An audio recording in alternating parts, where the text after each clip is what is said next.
Bonjour à tous, aujourd'hui je vous propose de voir ensemble ce qu'il faut connaître à propos du contrat social.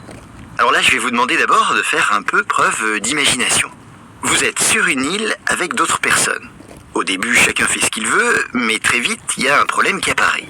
Quand tout le monde agit totalement librement, donc sans règles, c'est la loi du plus fort qui s'impose. Et donc l'insécurité s'installe. Tout le monde peut à tout moment être volé, attaqué ou simplement dominé. Et c'est là qu'intervient cette idée fondamentale. Tout le monde ne devrait-il pas accepter volontairement de renoncer à une partie de sa liberté pour vivre en sécurité ? Eh bien, cette idée, c'est ça, le contrat social. C'est un accord implicite entre des individus dans une société. Chacun accepte de limiter certaines libertés, par exemple celle de ne pas agresser ou de ne pas voler, en échange de protection et de droits garantis par un système commun, que ce soit l'État, la loi ou la justice. Autrement dit, vous renoncez à faire n'importe quoi pour que les autres ne puissent pas vous faire n'importe quoi eux non plus. Et cette idée très puissante a été développée par plusieurs philosophes. Alors on peut citer ici Hobbes, Locke et Rousseau. D'abord pour Thomas Hobbes, sans contrat social, c'est la guerre de tous contre tous.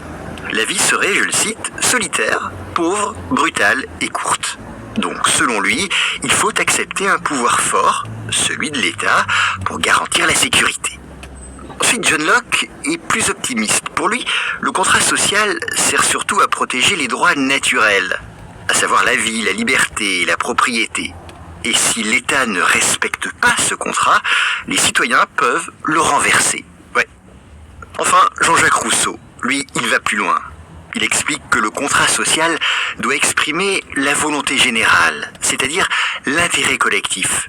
Son idée n'est pas seulement d'être protégé, mais de participer à une société juste. Alors, quelle que soit la conception du contrat social à laquelle on s'attache, il faut admettre que cette idée est aujourd'hui partout autour de nous. Quand vous payez vos impôts, vous participez au contrat social. Quand vous respectez un feu rouge, tout bêtement, là encore, vous l'appliquez. Et enfin, quand vous votez, vous contribuez à le définir. Mais bien sûr, ce contrat, aussi essentiel soit-il, n'est jamais parfait. Il est constamment contesté, renégocié. Car s'il y a trop de règles, on perd trop de liberté.